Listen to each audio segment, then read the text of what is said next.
Bueno, Dios les bendiga, estimados hermanos y amigos, en esta noche. Qué bueno podernos saludar por este medio, por la página Tiempo de Aprender. Es una gran bendición poder nuevamente estar en este capítulo 8 de la unicidad, columna vertebral de las Sagradas Escrituras. Gracias por conectarse, gracias por compartir, gracias por acompañarnos en esta noche. El tiempo de ustedes es muy valioso, por lo cual damos la bendición a todos ustedes en esta hora y también agradecidos por la oportunidad que nos da el Señor Jesucristo para disfrutar de esta bendición como es de compartir su palabra. Entonces, en esta noche, qué bueno tenerles, qué bueno saludarles. A mi hermano Julio, también nuevamente más que bienvenido. Qué bueno en esta noche, compañero de trabajo aquí en esta labor que hemos emprendido. Y también es una bendición hoy compartir el capítulo 8 de la unicidad de Dios, columna vertebral de las Sagradas Escrituras. Qué bueno en esta noche, estimado hermano y amigo, que nos acompaña a poder disfrutar de esta bendición. Como es acostumbrado, vamos a orar, vamos a decirle al Señor que nos dirija y que esto que queda aquí en las redes sea de gran bendición para los que están ahora y para los que lo van a escuchar en diferido, las que lo van a ver, y que sea un estudio de bendición para todos. Señor Jesús, te damos gracias en esta hora, maravilloso Dios. Te damos gracias por la oportunidad, Señor, que tú nos das de estar aquí en tu presencia para derramar, Señor Jesucristo, de tus bendiciones sobre nuestra vida y también de los oyentes. Señor, te damos gracias porque tú nos permites disfrutar, Señor, de una vez más, Señor, de predicar tu palabra, como es, Señor Jesucristo, llevar a todo rincón, Señor, el mensaje de salvación, porque este mensaje comporta, este mensaje nos da seguridad en quien hemos creído, por lo cual, Señor, te damos gracias en esta hora. En el nombre de Jesús, amén. Gloria al Señor. Gloria al nombre del Señor. Qué bueno poder nosotros entender, como dice su palabra, Deuteronomios 4:39, aprende pues hoy. Hoy es que tenemos que aprender, reflexionar en nuestro corazón, que nuestro Dios es arriba en el cielo, abajo en la tierra, y no hay otro. La palabra es segura, la palabra es verdad, su palabra nos dice todo. Entonces, si nos dice la palabra, no podemos nosotros creerle a otras filosofías, sino directamente a la palabra del Señor. Bien, en el capítulo anterior, nosotros mirábamos que Dios se hizo nuestro pariente redentor. Y qué bueno que Él participó de lo mismo. Se hizo carne para poder redimirnos. Aprendíamos de la palabra Goel en hebreo, es nuestro redentor, es decir, que nosotros podemos estar seguros de que, como dice su palabra, que nos prometió que Él mismo vendría y nos salvaría, no nos defraudó, se cumplió su palabra, por lo cual es importante. ¿Por qué?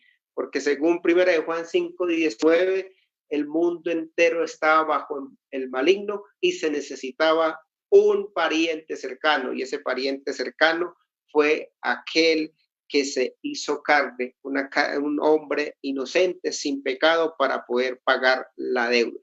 Así que, estimados amigos y hermanos, es en esta noche una bendición poder nosotros disfrutar de la bendición de Dios.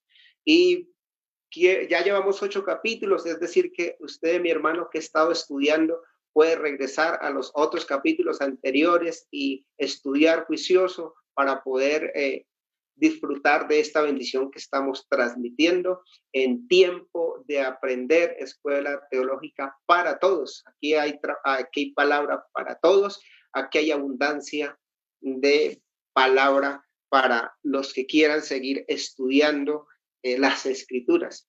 Gloria al nombre del Señor. Así que en esta noche me place nuevamente estar con nuestro hermano Julio César aquí en Tiempo de Aprender, y este hermoso capítulo, Jesús, el varón de la diestra de Dios.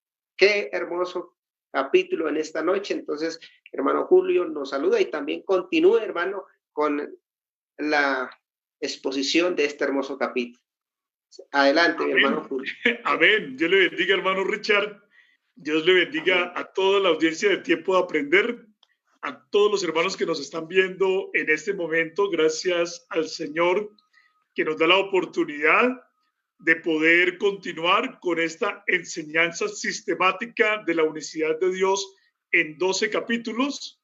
Como bien decía el hermano Richard, ya vamos hoy en el capítulo 8.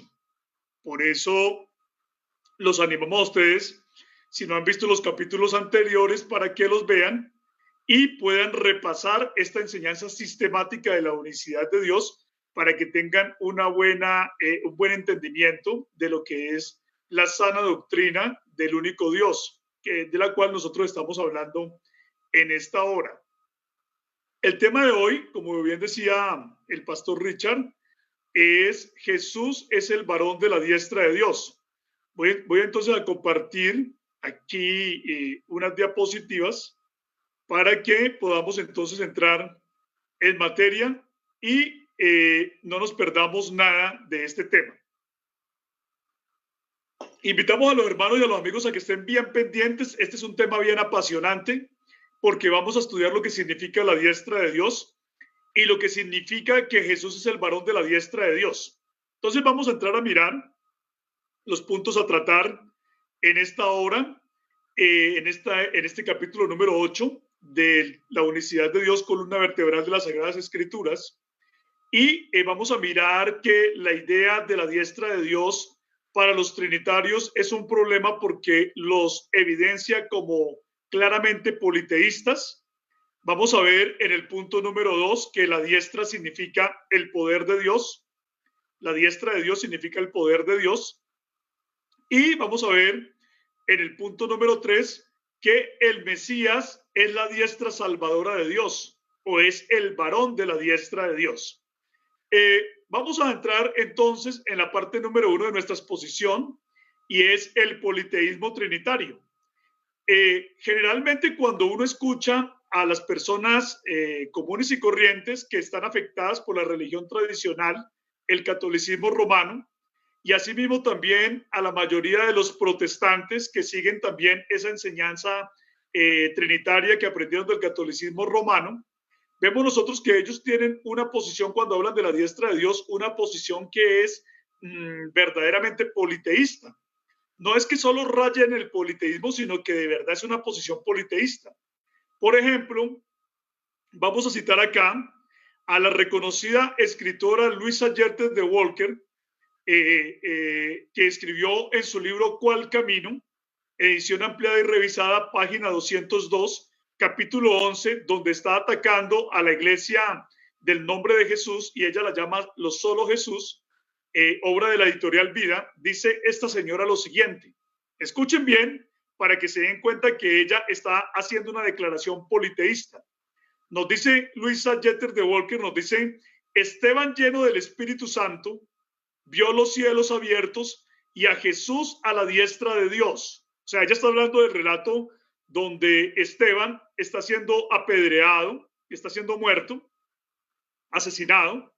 Y entonces dice ella que en ese relato Esteban levantó los ojos al cielo y vio a Jesús a la diestra de Dios. Entonces pregunta ella, ¿cómo pudo Esteban ver a Jesús a la diestra del Padre si Jesús es el mismo Padre? Nos pregunta ella eso. Y luego dice, y Hebreos 1 del 1 al 3 nos presenta al Hijo sentado a la diestra de la majestad en las alturas. O sea que la señora Luisa nos está diciendo a nosotros que Esteban vio algo parecido a lo que se ve en esta figura que han pintado los trinitarios católicos, donde podemos ver a un joven al lado de un anciano, ¿sí?, sentado al lado derecho. Y eso es lo que nos dice la señora Louisa Gertler de Walker que vio Esteban. Pero prestemos atención a lo siguiente. Si fuese verdad eso, entonces la idea que nos está hablando la señora Luisa no es una idea del monoteísmo, sino que nos está hablando de dos diosesitos con cuerpecitos limitados que se pueden hacer el uno al lado del otro, ¿sí? Y eso nunca es la doctrina del monoteísmo. Eso es claramente una doctrina politeísta. Porque si lo que Esteban vio fue lo que vio, si es algo parecido a lo que se ve en esta imagen, entonces definitivamente eso es una idea politeísta. Eso no es ningún monoteísmo. Ahí hay dos dioses y punto. Y cada uno de esos dioses tiene sus cuerpecitos separados y tiene su propia cabeza, su propia mente. Vemos también a otro escritor trinitario protestante llamado Dan Corner, que en un artículo llamado Jesús no es el Padre, pero es deidad, nos dice el señor Corner de la siguiente manera. Dice, el Señor Jesús ascendido está muy frecuentemente a la diestra del Padre, pero una vez fue visto de pie a la diestra del Padre. Y cita nuevamente a Esteban. Veo el cielo abierto, exclamó, y al Hijo del Hombre de pie a la derecha de Dios. Y miren lo que dice este señor. Dice, Esteban vio a dos personajes cuando estaba muriendo. O sea, nos está diciendo que Esteban vio a dos personajes. O sea, que vio a dos sujetos divinos, cada uno con su propio cuerpo divino limitado, y el uno a la derecha del otro. ¿Eso es politeísmo o no es politeísmo? Es claramente una posición politeísta, lo que nos está diciendo el señor Dan Corner. ¿Qué diferencia hay? Digamos, bueno, vamos a mirar, antes de entrar a ver las diferencias de la Trinidad con la mitología, hemos visto también otras figuras que presenta el catolicismo romano, hablando acerca de la diestra de Dios. Entonces nos muestran a un sujeto anciano, que ellos dicen que es el Padre Trinitario, a un sujeto joven sentado al lado derecho del Padre Trinitario y a una paloma que vuela o revolotea por encima de ellos dos. Pero fíjense en esto, cada sujeto divino de esa supuesta Trinidad tiene su propio cuerpo divino limitado y tiene su propio trono. En algunas pinturas aparecen solamente dos tronos porque la paloma, que es la tercera persona, según ellos, no se sienta en ningún trono, sino que revolotea por encima de los otros dos.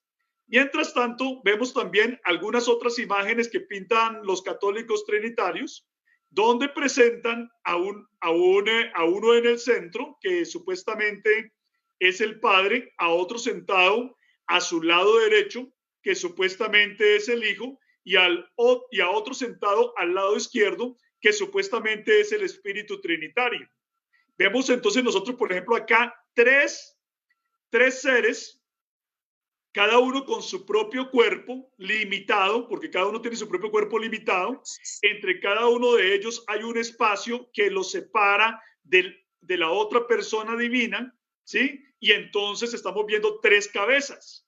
Muchas veces, fíjense ustedes, nos han dicho que cuando nosotros hablamos de que los trinitarios tienen a un Dios con tres cabezas, ellos se enojan y dicen, ¿cómo son capaces ustedes de decir semejante atrocidad, semejante caricatura de la Trinidad? Pero es que nosotros no somos los que hemos pintado estas imágenes. Estas imágenes las han pintado los trinitarios católicos, y cuando nosotros escuchamos a los trinitarios protestantes hablar acerca del Dios de la Trinidad y esa explicación que ellos dan de la diestra de Dios, claramente está demostrando que ellos con esas palabras están describiendo lo mismo que los hermanos católicos de ellos han dicho o han expresado por medio de estas pinturas. Esto es claramente una idea politeísta. Tres individuos divinos separados, cada uno con su propio cuerpo divino, supuestamente, cada uno con su propia cabeza, cada uno con su propia mente divina, y los tres pueden hablar entre sí. De manera que lo que hay en la mente del uno no necesariamente está en la mente del otro, porque ellos necesitan hablar para intercambiar pensamientos. Eso es una idea claramente politeísta. La pregunta que le hacemos nosotros a los trinitarios es, ¿cuál es la diferencia entre esa idea que presentan ustedes aquí de estos tres dioses con cuerpos limitados y separados y cada uno con su propia cabeza, a esta idea de la mitología griega, por ejemplo, que nosotros encontramos donde también se creía en esta imagen de la mitología griega, donde se muestran a los dioses del Olimpo, cada uno con su propio cuerpo limitado y cada uno con su propia cabeza y cada uno que se puede hacer al lado de los otros. Por ejemplo, aquí vemos a unos dioses al lado derecho o a la diestra literal de Zeus y a otros al lado izquierdo o a la diestra literal de Zeus. Entonces, ¿será que es que la Biblia nos está hablando de algo así como esto? Pues eso es lo que nos dicen los trinitarios. Finalmente, que hay dioses o que hay personas divinas que realmente son dioses a los cuales se puede usted hacer al lado de ellos. Pero ¿será que la Biblia está hablando de Dios de esta manera? ¿Será que la Biblia presenta verdaderamente a Dios de una forma como estas? ¿Será que realmente la diestra de Dios se tiene que entender como un verdadero lado derecho de Dios? Porque si es que realmente nosotros asumimos que la diestra de Dios significa un lado derecho de Dios, entonces nosotros estamos creyendo en un Dios limitado, en un Dios que no puede ser omnipresente, en un Dios que tiene un cuerpecito limitado y que deja espacios que tienen que llenar otras dos personas divinas que se tienen que hacer al lado de ese diosecito limitado y que también son dioses como él. Eso realmente es una posición claramente politeísta, que no nos vengan a decir a nosotros que la diestra de Dios sigue manteniendo, según la explicación de los trinitarios, sigue manteniendo el monoteísmo, porque esa idea es una idea que claramente se presenta como una idea politeísta. Sí, es una idea politeísta. Miren algo más, queremos hacer otra pregunta más. Aquí hemos visto claramente en estas imágenes que eso es politeísmo, eso no es de otra manera, eso es politeísmo y ya. Ahí no estamos viendo a un solo Dios, ahí estamos viendo a tres dioses y punto. Dioses con cuerpos limitados que se sientan cada uno al lado de los otros. Ahora, una pregunta. Si la Trinidad es Dios y si la Biblia habla de la diestra de Dios, entonces, ¿cuál es la diestra de la Trinidad? ¿Cuál es la diestra de la Trinidad? ¿Cómo podríamos entonces decir que cuál es la diestra de la Trinidad? ¿La diestra de este, que se llama la persona del Espíritu Trinitario? ¿O la diestra de este que se llama la diestra del Padre Trinitario? ¿O es mejor la diestra de este que se llama el Hijo Trinitario? ¿Cuál es la diestra entonces? Si la Trinidad es Dios, ¿cuál es la diestra de Dios?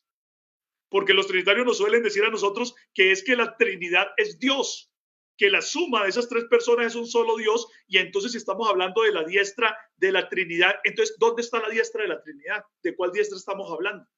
¿Sí ven? O sea, aquí nos estamos dando cuenta nosotros que los trinitarios tienen un problema terrible cuando toman a la diestra de Dios como si fuera la diestra de alguien que tiene un cuerpecito limitado, un cuerpecito divino limitado. Algunos dicen, no, es que el Dios Padre Trinitario es muy grande, pero sin embargo tiene un cuerpecito limitado. Y si tiene un cuerpecito limitado, ese no es el Dios de la Biblia. Definitivamente el Dios Padre Trinitario no es el Dios de la Biblia, porque así sea un gigante, pero si tiene el cuerpo limitado, entonces ese no es el Dios de la Biblia. La Biblia no habla de ningún diosecito con cuerpo limitado, así sea un gigante, no. Y mucho menos que hay un espacio entre él y otra persona divina, un espacio que no pueden llenar entre ellos. Mucho menos de eso habla la Biblia.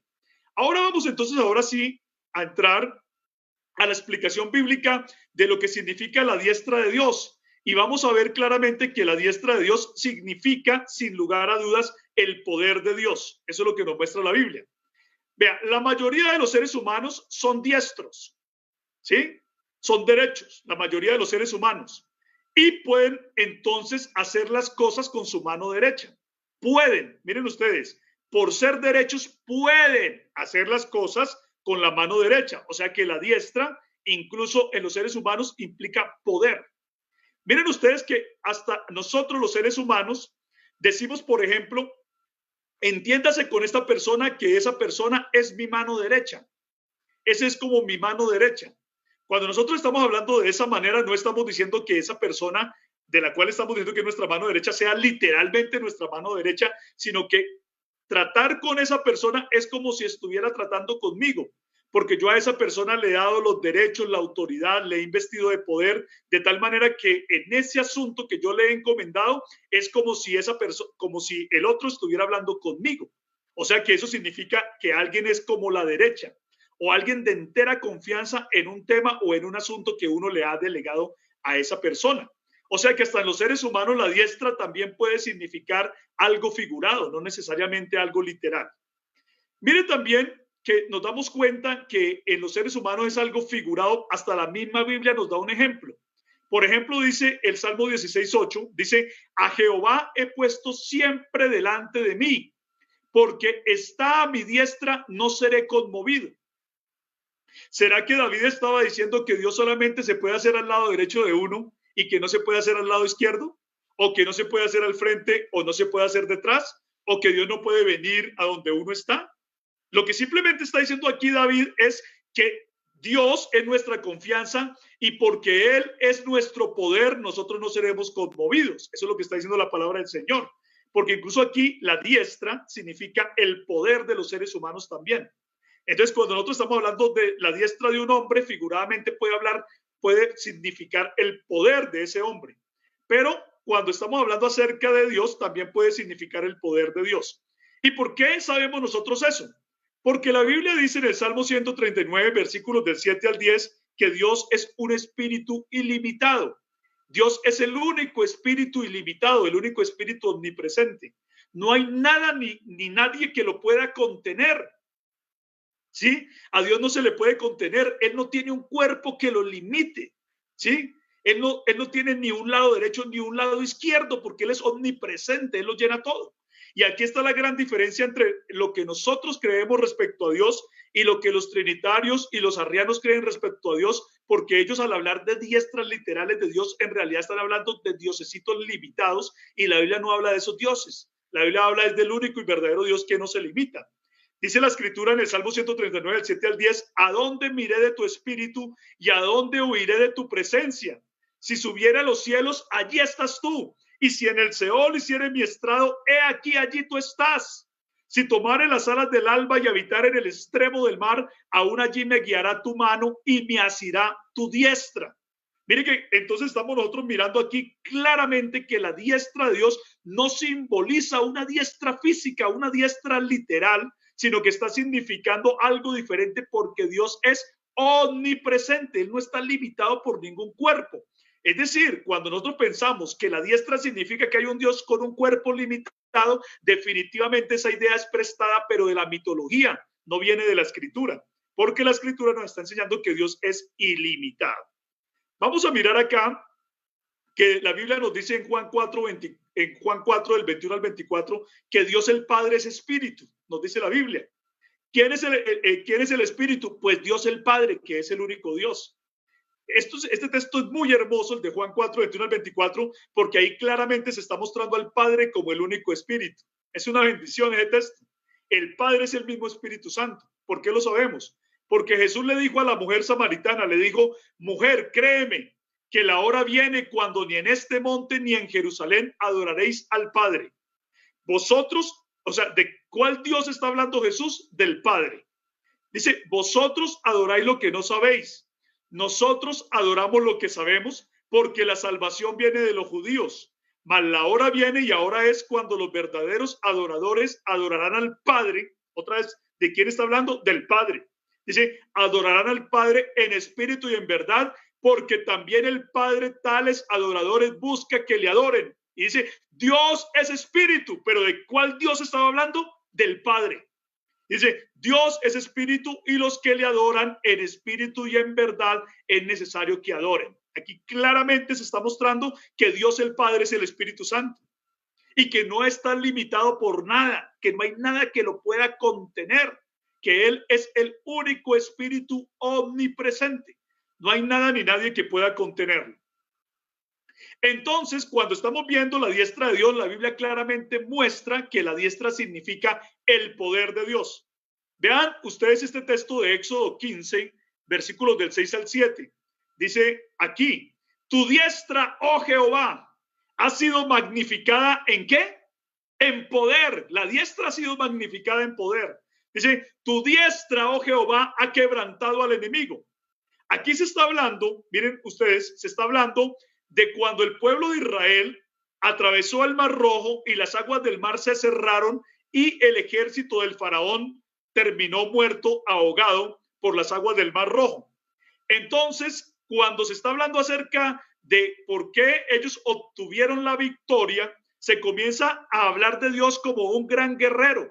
Y recuerden que los guerreros tomaban la espada generalmente en su mano derecha para poder destruir o derrotar al enemigo. Por lo tanto, a Dios se le atribuye aquí que él venció al ejército egipcio.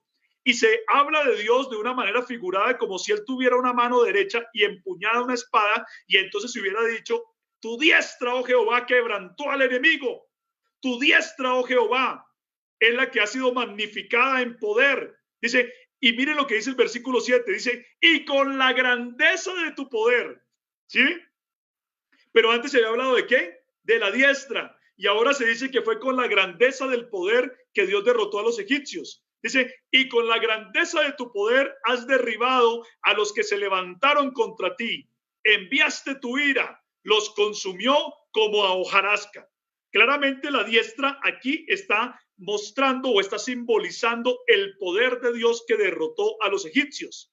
Si alguien insiste que la diestra tiene que ser literal, entonces le preguntamos, ¿cómo es posible que Dios hubiera derrotado a los egipcios con una mano derecha gigantesca y que con la mano izquierda no hubiera hecho nada? Para que entonces se exaltara la diestra de él y no la mano izquierda, ¿cierto? O sea, no tiene sentido.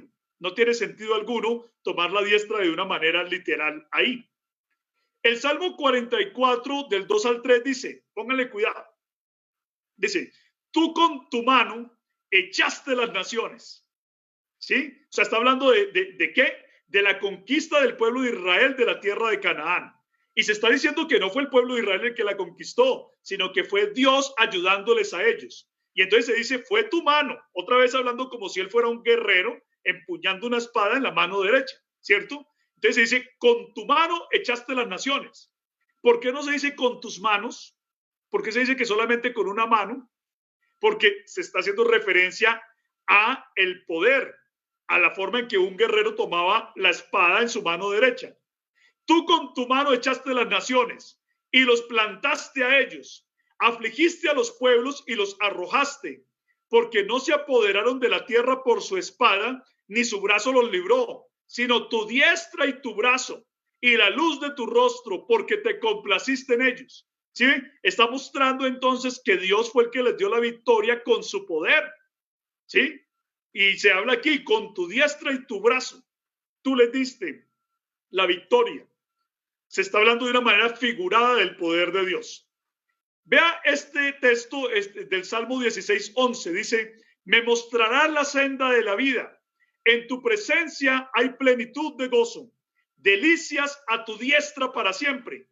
¿Será que uno solamente se puede alegrar en una mano derecha de Dios y en la mano izquierda de Dios no se puede alegrar? Porque dice, delicias a tu diestra para siempre. Es que Dios en una mano derecha trae cosas deliciosas y en una mano izquierda no. No tiene sentido. Lo que está diciendo ahí es que en el poder de Dios uno se deleita. En la grandeza de Dios uno se puede deleitar. Este texto del Salmo 26 es muy bueno para lo que estamos hablando, porque miren lo que dice. Ahora conozco que Jehová salva a su ungido. Lo oirá desde sus santos cielos con la potencia salvadora de su diestra. Miren que se está hablando de la diestra de Dios como una potencia salvadora. O sea, como un poder salvador, una potencia salvadora, un poder salvador. La diestra de Dios verdaderamente se refiere al poder de Dios. Ahora, habiendo entendido lo que significa la diestra de Dios, de acuerdo con la enseñanza misma de las Sagradas Escrituras, y habiendo demostrado que creer en una diestra literal es una idea prestada del politeísmo, que lo único que hace es desenmascarar a la doctrina de la Trinidad como una doctrina politeísta, incluso el mismo arrianismo, la palabra del Señor nos está mostrando ahora que el Mesías es la diestra salvadora de Dios o el varón de la diestra de Dios. Vamos a mirar textos de la Biblia. Dice el Salmo 80:17 así. Vean, dice, sea tu mano sobre el varón de tu diestra, sobre el hijo de hombre que para ti afirmaste. Mire que este texto es un texto precioso que muchas veces los hombres pasan por alto, ¿sí? La escritura no está hablando de una persona divina sentada a la derecha de otra persona divina, donde hay personas divinas con cuerpecitos limitados, sino que está hablando de que el que está sentado a la diestra o el que está a la diestra de Dios es un varón, un varón. Y para que quede claro que es un varón, dice el varón de tu diestra. Y para que quede claro que es un hombre, dice sobre el hijo de hombre que para ti afirmaste. Mire que está diciendo hijo de hombre, ¿sí? No está diciendo, sea tu mano sobre la segunda persona divina al lado de una primera persona divina. No dice así. No dice la Biblia tampoco, sea tu mano sobre un hijo eterno que está al lado de un padre eterno. No dice la Biblia eso. ¿La Biblia dice eso? No lo dice. La Biblia lo que dice es, sea tu mano sobre el varón de tu diestra, sobre el hijo del hombre que para ti afirmaste. Eso es lo que está diciendo la palabra del Señor. Y entonces vamos a estudiar este asunto, eso del varón de la diestra, qué es lo que significa. Cuando nosotros vemos en la escritura, en el Salmo capítulo 8, versículos del 5 al 8, es un texto que ya hemos visto en los anteriores capítulos, pero vamos a repasarlo. Dice la Biblia que Dios a Adán lo coronaste, dice, hablando acerca de la creación del hombre, de Adán y Eva, dice, lo coronaste de gloria y de honra. Le hiciste señorear sobre las obras de tus manos. Todo lo pusiste debajo de sus pies. ¿Qué quiere decir esto? Que el poder que Dios tiene, ¿cierto?, para gobernar sobre la creación, se lo otorgó al hombre. O sea que por eso Adán fue el varón de la diestra de Dios al principio. ¿Quién fue Adán? Adán fue el varón de la diestra de Dios, el hijo del hombre que Dios afirmó para él. ¿Sí? O sea, Adán fue el primer varón de la diestra de Dios, al cual Dios le dio un paraíso para que lo gobernara, para que lo señoreara. Dice, todo lo pusiste debajo de sus pies, toda la creación fue puesta debajo de los pies del hombre originalmente. Dice, ovejas y bueyes y todo ello, y asimismo las bestias del campo, las aves del cielo y los peces del mar, todo cuanto pasa por los senderos del mar. Entonces, Adán fue el varón de la diestra de Dios originalmente porque recibió todo el poder de Dios para poder gobernar. Pero la Biblia dice en Romanos 5:12, dice que por tanto, como el pecado entró en el mundo por un hombre y por el pecado la muerte, así la muerte pasó a todos los hombres por cuanto todos pecaron. Es decir, que aunque Adán era el varón de la diestra de Dios, él perdió la condición de ser el varón de la diestra de Dios y perdió la autoridad sobre el mundo y se la entregó a Satanás. Eso fue lo que ocurrió. O sea que Adán dejó de ser el varón de la diestra de Dios, que en ese momento era porque él gozaba del poder que Dios le había delegado sobre la tierra. Y dice la escritura entonces que para Dios restaurar el mundo y la creación y el paraíso a los hombres de acuerdo con el plan de Dios, pues se necesitaba un varón que estuviera a la diestra de Dios, que pudiera estar a la diestra de Dios, que pudiera tener el poder de Dios, pero los hombres no podían tener el poder de Dios por cuanto todos pecaron, todos están destituidos de la gloria de Dios. Entonces dice la escritura en Isaías 59:16, dice, y vio que no había hombre y se maravilló de que no hubiera quien se interpusiese, quien pudiera recuperar la condición original de poder, de señorío que tenían los hombres a la diestra de Dios. Dice, Dios se maravilló y entonces dice, y lo salvó su brazo y le afirmó su misma justicia. Es decir, Dios se dio cuenta que no había un hombre que estuviera a la diestra de Dios y entonces que estuviera bajo el poder de Dios, y entonces Dios dijo, los voy a salvar con mi brazo, con mi misma justicia los voy a salvar.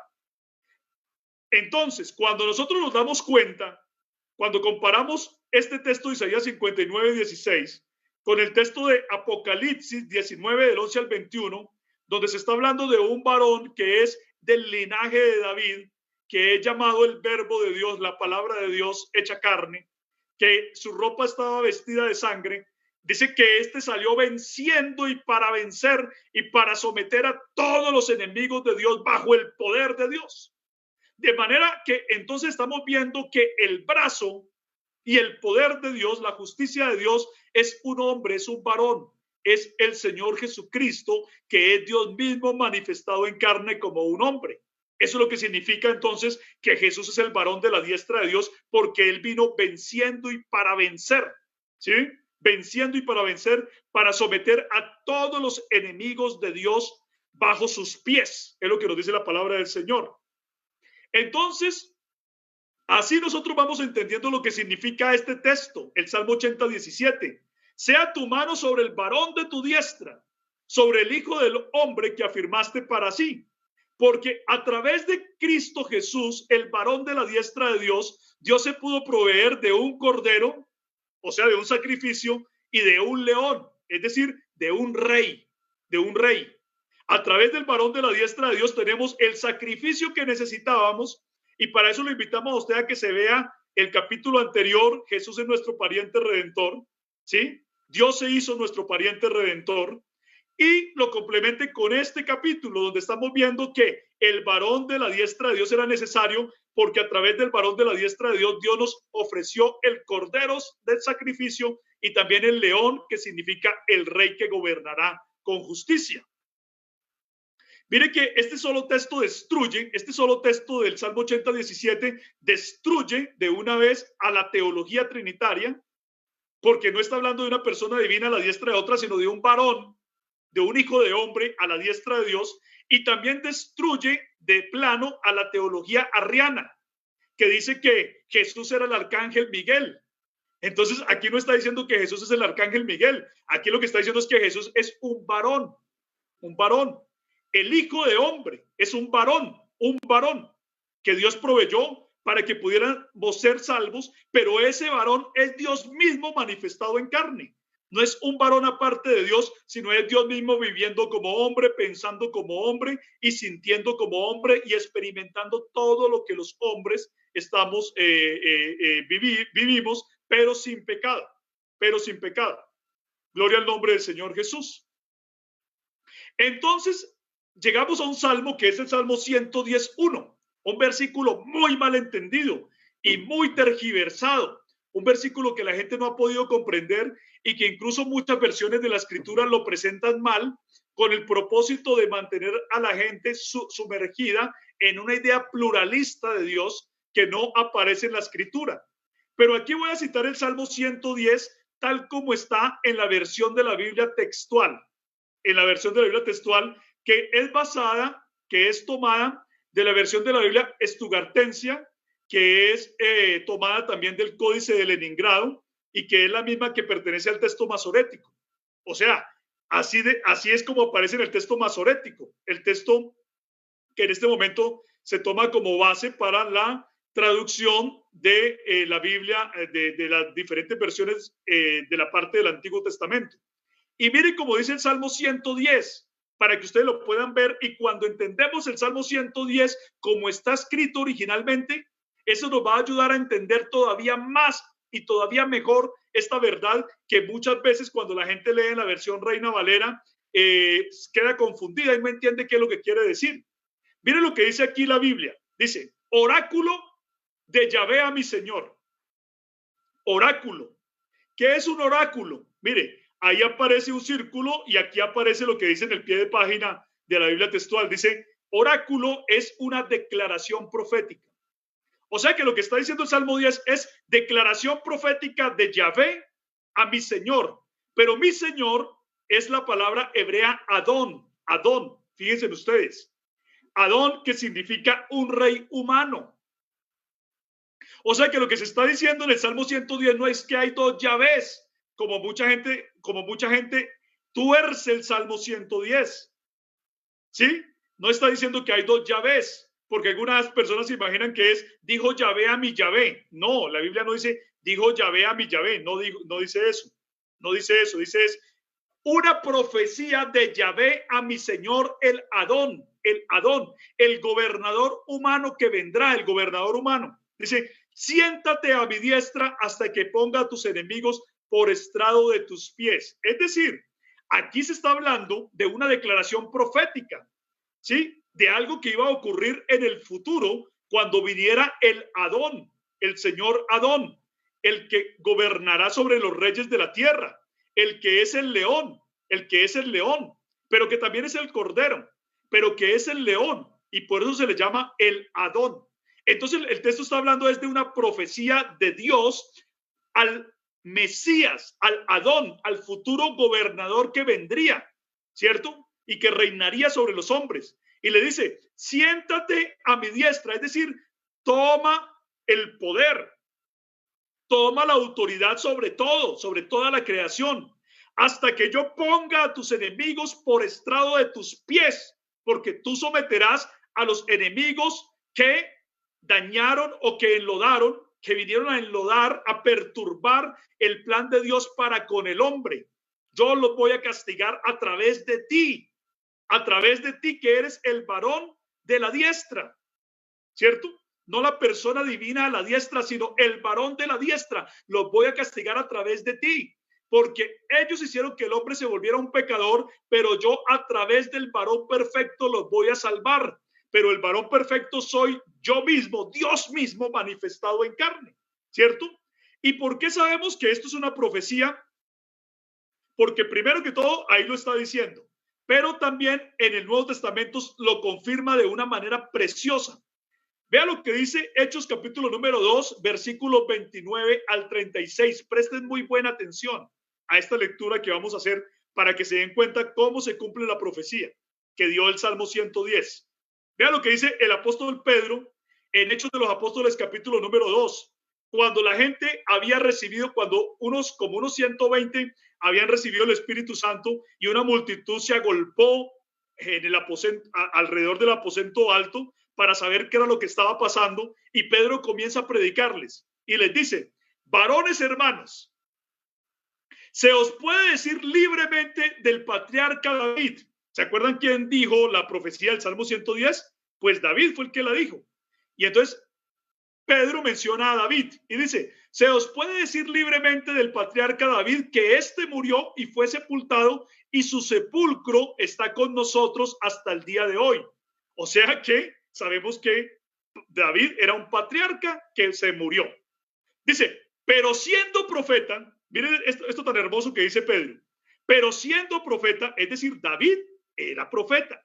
Por eso está diciendo la profecía de Yahvé acerca del Adón, ¿cierto? Dice, pero siendo profeta David, y sabiendo que con juramento Dios le había jurado que de su descendencia en cuanto a la carne levantaría al Cristo para que se sentase en su trono, viéndolo antes, habló de la resurrección de Cristo, que su alma no fue dejada en el Hades, ni su carne vio corrupción. A este Jesús resucitó Dios, o sea, a ese varón perfecto, ¿sí? Porque la resurrección de Jesús tiene sentido porque Él es el varón perfecto. ¿Qué tal que la resurrección de Jesús fuera que un Dios está resucitando a otro Dios? ¿Qué sentido tiene eso? Que un Dios está resucitando a otro Dios, como piensan los trinitarios, eso no tiene sentido, ¿no? Pero aquí se está diciendo es, a este Jesús, o sea, al hombre Cristo Jesús, resucitó Dios, de lo cual todos nosotros somos testigos. Así que, vea, así que exaltado por la diestra de Dios, ¿sí? Porque cuando el Cristo Jesús resucitó, fue exaltado por el poder de Dios, por la diestra de Dios, ¿cierto? Para que ascendiera a los cielos y tomara, a través de la resurrección, tomara un cuerpo glorificado y ascendiera a los cielos y reinara sobre todo. Por eso dice, exaltado por la diestra de Dios, es decir, exaltado por el poder de Dios, y habiendo recibido del Padre la promesa del Espíritu Santo, ha derramado esto que vosotros veis y oís. O sea, lo que ellos estaban haciendo en ese momento, recibir el Espíritu Santo, ¿sí? Y miren lo que dice el versículo 34. Dice, porque David no subió a los cielos. O sea, David no está hablando de él en el Salmo 110. No es de él que está hablando. Porque David no subió a los cielos. David estaba profetizando porque él era un profeta. Dice, porque David no subió a los cielos, pero él mismo dice, dijo el Señor, o sea, Yahvé, a mi Señor, o sea, al Adón, siéntate a mi diestra hasta que ponga tus enemigos por estrado de tus pies. Sepa pues, ciertísimamente, toda la casa de Israel, que a este Jesús, a quien vosotros crucificasteis, Dios le ha hecho Señor y Cristo, dice. Y dice, le ha hecho. ¿Sí? O sea que cuando Jesús se sentó a la diestra de Dios, pues cuando resucitó con el cuerpo glorificado, ascendió a los cielos y recibió el reinado sobre todo como el postrer Adán, como el varón perfecto, como el varón de la diestra de Dios. ¿Sí? O sea que cuando fue que verdaderamente Jesús, el hombre perfecto, el varón perfecto, se sentó a la diestra de Dios, pues cuando resucitó. Por eso dice, Dios le ha hecho Señor y Cristo. ¿Sí? Y los trinitarios están tomando el Salmo 110 y los arrianos también están tomando el Salmo 110 y se están imaginando es que eternamente un fulano divino se ha sentado al lado de otro fulano divino. Y de eso no está hablando la Biblia. La Biblia está hablando de una profecía hacia el futuro que se cumple cuando Cristo Jesús ascendió a los cielos, como bien lo está explicando el apóstol Pedro. Y el hecho de que Dios le haya hecho Señor y Cristo significa que Jesús es el postrer Adán, ¿cierto? El varón que recuperó lo que el primer Adán había perdido. Vamos a ver unas razones de por qué se necesitaba un varón de la diestra de Dios. ¿Por qué se necesitaba un varón de la diestra de Dios? La primera razón es porque se necesitaba que hubiera un hombre que fuera hijo de Dios. Eso lo dice Lucas 3:38 y el Salmo 2:7. Para eso, en esto profundizar, lo invitamos a que vea el capítulo anterior, el capítulo 7, que Jesús, Dios se hizo nuestro pariente redentor, ¿cierto? Porque ahí explicamos que no habían hombres que fueran hijos de Dios y entonces se necesitó un pariente que fuera hijo de Dios para que nos redimiera. Entonces se necesitaba un hombre que fuera hijo de Dios, como lo dice Lucas 3:38 y el Salmo 2:7. Otra razón para el varón de la diestra de Dios es porque se necesitaba un hombre que manifestara el Espíritu de Dios en el mundo. Al principio, Adán manifestaba el Espíritu de Dios en el mundo, pero cuando se convirtió en pecador, entonces el Espíritu de Dios se aleja de él y ya no lo llena, ya no puede ser hijo de Dios. La Escritura, por el contrario, nos dice en Isaías 11:2 y en Isaías 42:1 que el Mesías iba a ser un varón muy lleno, muy ungido por el poder del Espíritu Santo. ¿Sí? También, como punto número 3, es porque se necesitaba un hombre sin pecado que pudiera representar a toda la humanidad. Isaías 53 del 4 al 6 y Ezequiel 22:30. Se necesitaba también el varón de la diestra de Dios porque se necesitaba un hombre que derrotara a los enemigos de Dios, que los derrotara con poder, que pudiera venir y darles en la cabeza. Dice, hasta que ponga a tus enemigos por estrado de tus pies, es decir, hasta que pudiera pisar a los enemigos. Y ahí está haciendo una referencia de que cuando en los tiempos pasados un rey vencedor vencía a un ejército, él iba y ponía el pie sobre los cadáveres de los ejércitos vencidos. Ponía su pie sobre el cuello para mostrar que él los había vencido. Y de la misma manera, entonces, el varón de la diestra de Dios dice, siéntate a mi diestra hasta que ponga a tus enemigos por estrado de tus pies, hasta que tú los pises y los derrotes, porque tú eres el varón de la diestra de Dios. Eso lo vemos en el Salmo 118 del 10 al 12 e Isaías 11:4. También porque se necesitaba un hombre que pudiera reconciliar a los demás hombres con Dios. Isaías 11 del 11 al 12. Y también porque se necesitaba un hombre que fuera un ejemplo a seguir por los demás hombres, como lo vemos en Isaías 11:10 y 32 del 2 al 4. Como punto número 7 tenemos también que el varón de la diestra de Dios se necesitaba porque se necesitaba un hombre que fuera rey sobre toda la tierra y que su reino fuera un reino de justicia y de paz, como lo dice el segundo libro de Samuel 23 del 3 al 4, Isaías 11 del 3 al 5 e Isaías 32:1. Y como punto número 8 y definitivo es porque se necesitaba un hombre que recuperara la paz que el diablo le robó al hombre en el jardín del Edén, como lo vemos en Isaías 9 del 6 al 7 e Isaías 11 del 6 al 9. Es decir, aquí estamos viendo por qué razón se necesitaba un varón de la diestra de Dios, porque a través del varón de la diestra de Dios, Dios iba a poder cumplir su propósito en los hombres. Por eso se llama de la diestra, porque a través del varón de la diestra, Dios pudo cumplir su propósito en los hombres. El misterio que él tenía para revelar a los hombres lo pudo cumplir a través del varón de la diestra de Dios. Isaías, capítulo número 52:10 dice, Jehová desnudó su santo brazo ante los ojos de todas las naciones. Es decir, Dios mostró, ¿cierto? Dios mostró, ¿sí? Su santo brazo. Pero ¿quién es su santo brazo? Ahí vamos a ver que dice, y todos los confines de la tierra verán la salvación del Dios nuestro. Es decir, que a través del varón de la diestra, Dios pudo hacer todas las cosas, ¿cierto? Dios pudo cumplir el propósito que tenía para con la humanidad. Por eso el santo brazo de Dios es Jesús, el Mesías. Jesucristo es el santo brazo de Dios, porque Jesús es el varón de la diestra de Dios. Jesús es el poder de Dios. A través de Jesús, Dios pudo hacer lo que quiso hacer con los hombres. Pudo cumplir su propósito en los hombres. Por eso dice, y todos los confines de la tierra verán la salvación del Dios nuestro. Cuando vean a Jesús, van a ver la salvación del Dios nuestro. Isaías 53, del 1 al 3, dice así: ¿Quién ha creído a nuestro anuncio? ¿Y sobre quién se ha manifestado el brazo de Jehová?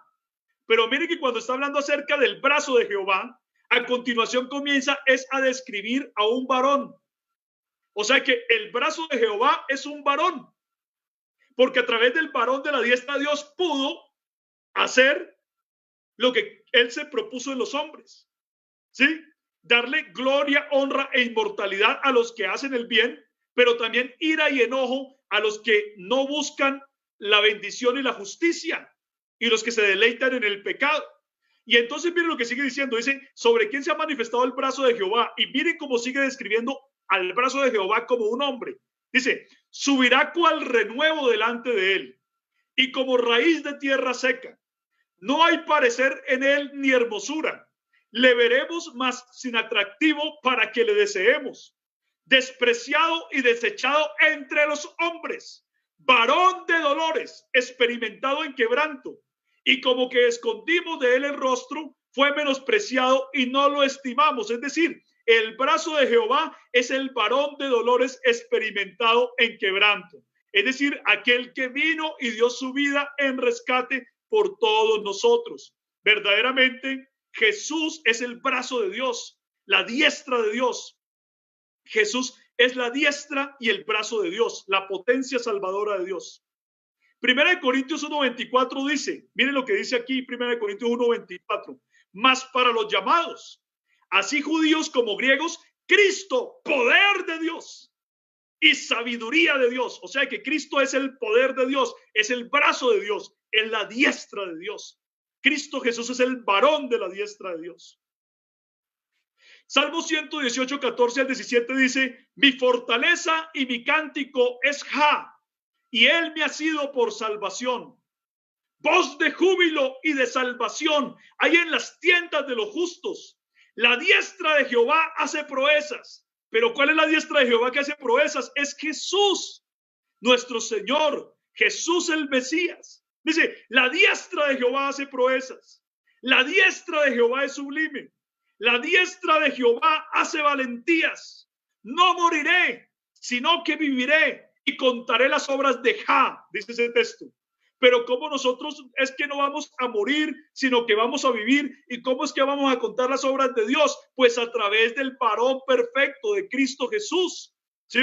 O sea que aquí se está hablando de la diestra de Jehová que hace proezas, de la diestra de Jehová que es sublime y de la diestra de Jehová que hace valentías. Se está hablando es con referencia profética a nuestro Señor Jesucristo, quien es el que pudo hacer que todo el propósito de Dios se cumpliera en medio de los hombres. Para esto lo invitamos a que vea el capítulo donde hablamos del misterio de Dios, que es el capítulo 6, si no estoy mal, ¿cierto? El capítulo 6, donde se habla del misterio de Dios. Entonces, aquí estamos viendo que dentro del misterio de Dios, Jesús es el varón de su diestra, Jesús es la diestra de Jehová que hace proezas, la diestra de Jehová que es sublime y la diestra de Jehová que hace valentías, y a través del cual nosotros podemos cantar que no moriremos, sino que viviremos y contaremos las obras de Jehová. Miren lo que dice Efesios 2:6. Efesios 2:6 nos está diciendo que nosotros, mire, hermano Richard, aquí este punto tan importante, Efesios 2:6 nos está diciendo que nosotros también estamos a la diestra de Dios, nosotros también, porque como nosotros heredamos lo que heredó el varón de la diestra, nosotros somos coherederos con él, ¿cierto? Con el varón de la diestra, entonces nosotros también estamos sentados a la diestra de Dios, ¿sí? Y lo vamos a comprobar. Miren lo que dice Efesios 2:6, dice, pero Dios, que es rico en misericordia, por su gran amor con que nos amó. Y aquí estamos hablando del misterio de Dios. El amor es desde desde antes de crear todas las cosas, desde la eternidad, ¿cierto? Por su gran amor con que nos amó, aún estando nosotros muertos en pecados, nos dio vida juntamente con Cristo. Por gracia sois salvos. Y juntamente con Él nos resucitó. Mire aquí una cosa tan hermosa. Mire aquí una cosa tan hermosa. ¿Usted y yo ya resucitamos? O sea, literalmente, no. Todavía no hemos resucitado, ¿cierto? Pero mire que el apóstol aquí lo da como un hecho. O sea, lo dice como si ya se hubiera cumplido. Porque dice, juntamente con Él nos resucitó. Aunque nosotros sabemos que eso se va a dar en el futuro, ¿cierto? Sabemos que se va a dar en el futuro. De todas maneras, es un hecho para los hijos de Dios que vamos a resucitar. Y por eso Pablo dice, juntamente con Él nos resucitó. Dice, y asimismo nos hizo sentar en lugares celestiales con Cristo Jesús. Y si Cristo se ha sentado a la diestra de Dios, entonces nosotros ¿a dónde nos vamos a sentar? Pues a la diestra de Dios. Pero aquí lo da como un hecho. Lo da como si ya hubiera acontecido. Porque para Dios todas las cosas son en el sí y en el amén. O sea, lo que no ha pasado es para Dios ya pasó. ¿Sí? Y entonces dice, y así mismo nos hizo sentar en los lugares celestiales en Cristo Jesús, para mostrar en los siglos venideros, es decir, en su reino eterno, ¿sí? En los siglos venideros, las abundantes riquezas de su gracia en su bondad para nosotros en Cristo Jesús. Es decir, que si Jesús está sentado a la diestra de Dios, bajo el poder y la autoridad de Dios, nosotros también vamos a estar sentados a la diestra de Dios por los siglos de los siglos, porque nosotros vamos a tener el poder y la autoridad, porque nosotros vamos a coheredar con Cristo Jesús, vamos a reinar con Él, vamos a reinar con Cristo y por lo tanto vamos a tener la autoridad de Dios, vamos a tener el poder de Dios y por lo tanto nos vamos a sentar a la diestra de Dios, porque la diestra de Dios significa que vamos a tener el poder de Dios. Miren que esto de entender la diestra de Dios destruye por completo las ideas trinitarias y arrianas y cualquier otra idea que se hayan inventado que quiera perturbar el entendimiento de la unicidad de Dios. Vean lo que dice el Salmo 17, del 7 al 8. Muestra tus maravillosas misericordias. Tú que salvas a los que se refugian a tu diestra. Mire esto. O sea que está mostrando aquí, y este salmo está hablando hacia el futuro, cuando vengan los cielos nuevos y la tierra nueva, cuando la iglesia habite en la nueva Jerusalén. ¿Sí? Se está hablando en el futuro proféticamente. Y dice que los que han sido salvos son los que se refugiaron a la diestra de Dios. ¿Sí? A la diestra de Dios. O sea, bajo el poder de Dios. Los que se refugiaron en Cristo Jesús, quien es el poder de Dios. Dice, muestra tus maravillosas misericordias. Tú que salvas a los que se refugian a tu diestra, de los que se levantan contra ellos. Guárdame como a la niña de tus ojos. Escóndeme bajo la sombra de tus alas. Pregunta, ¿será que Dios tiene alas? ¿Será que Dios tiene alas? ¿Será que eso es lo que quiere decir el texto? No, de ninguna manera. Lo que está mostrando aquí es que así como un ave protege a sus polluelos con sus alas, ¿cierto? Entonces nosotros nos refugiamos bajo el poder de Dios. Aquí se muestra claramente que también la referencia a las alas de Dios es una referencia que es simbólica, que es figurada, ¿cierto? Y también donde dice, guárdame como a la niña de tus ojos, es decir, como aquí, como esta parte de los ojos, esta parte de aquí, la niña de los ojos. Entonces dice, guárdame como a la niña de tus ojos y escóndeme bajo la sombra de tus alas. Entonces estamos mostrando nosotros claramente aquí que nosotros también tenemos la promesa de sentarnos a la diestra de Dios, porque nosotros vamos a sentar en lugares celestiales con Cristo Jesús nuestro Señor. Es decir, hay un varón de la diestra de Dios para que también hubieran muchas más personas a la diestra de Dios. Y la promesa de Dios es que tú y yo, como hijos, como coherederos de lo que Cristo logró, nosotros también nos vamos a sentar a la diestra de Dios, lo que significa que vamos a recibir el poder de reinar sobre los cielos nuevos y la tierra nueva para recuperar un paraíso que perdió Adán, pero ahora un paraíso mejor en Cristo Jesús, quien será nuestro Rey y nuestro Redentor, allá siempre con nosotros en los cielos nuevos y en la tierra nueva, donde mora la justicia para que se cumpla el plan de Dios. Gloria al nombre del Señor Jesús. Ha sido una bendición llegar al final de de esta preciosa enseñanza en esta noche. Señor Jesucristo les bendiga y les guarde abundantemente. Gloria al Señor. Qué buena enseñanza en esta noche. Creo que aquí queda especificada todas las dudas referente a la diestra de Dios. Aquí Él desnudó su santo brazo, o sea, su encarnación, para mostrarnos en los siglos venideros las abundantes riquezas de su gloria. Así que estamos seguros de que estamos predicando. La unicidad no está inventada, es una realidad. Es la que sostiene las Sagradas Escrituras, lo que nos ha revelado esta gran salvación. Así que, estimado amigo, pastor, hermano, siéntase satisfecho de que usted está escuchando una enseñanza no traída de ningún lugar, está ahí en las Sagradas Escrituras. Y gracias al Señor por estos hombres como nuestro hermano Julio César, quien Dios le ha usado y le seguirá usando. Sé que de eso sí estoy seguro, para seguir adelante en este trabajo, como es defendiendo la unicidad, columna vertebral de las Sagradas Escrituras. Damos gracias al Señor por este capítulo hermoso que nos permite el Señor en esta noche transmitirle.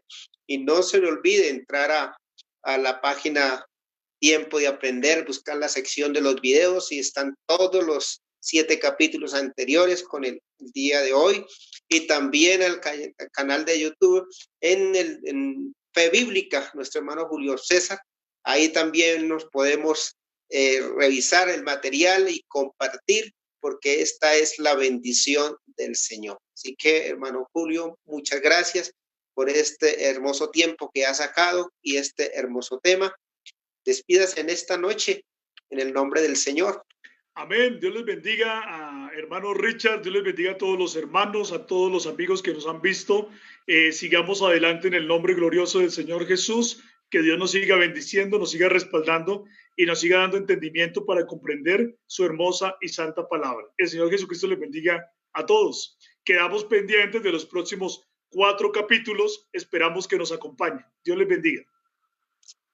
Amén, hermano Julio. Vamos a orar, démosle gracias a Dios por esta hermosa palabra y que el Señor sea en esta noche guardando y ayudando a todos nuestros amigos y hermanos. Señor, te damos gracias, maravilloso Dios, por darnos la oportunidad, Señor Jesucristo, de compartir su palabra, de estar nuevamente, Señor Jesús, en esta tarea de predicarla, Señor, a lo largo y ancho de la tierra. Gracias, Señor, por estos medios. Gracias, Señor, por cada uno de los pastores, por los amigos de las otras organizaciones que están pendientes, Señor, que sea de bendición para ellos, Señor, que puedan estudiar y sobre todo, Señor, que puedas, Señor Jesucristo, revelárseles por medio de estas enseñanzas. Te ruego, Señor, que las personas que lo van a ver en diferido sean bendecidas con estos capítulos. En el nombre del Señor Jesús. Amén. Gloria al Señor. Fue una bendición estar con ustedes en el día de hoy, en el tiempo de aprender, Escuela Teológica para Todos. Así que Dios les bendiga, el Señor les guarde.